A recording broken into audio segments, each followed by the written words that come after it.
Hi friends, welcome to my channel.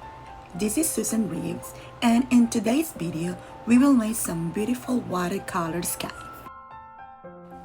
Before we start, I want to talk about materials. I usually use a very good quality paper to see the final result of my projects. Let me tell you that it's very important to have a very quality paper because the paper plays a very huge difference in your watercolor projects. So that's the paper that I use for my final projects. But meanwhile, I use this watercolor paper from Canson that you can find in any store, and it's really affordable. And actually, I use it every time to make my practice.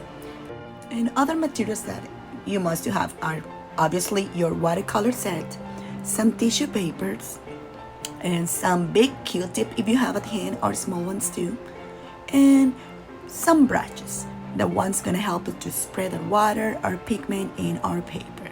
It doesn't matter what brand, it can be big or small. At least just have some of them close to you so you can use it.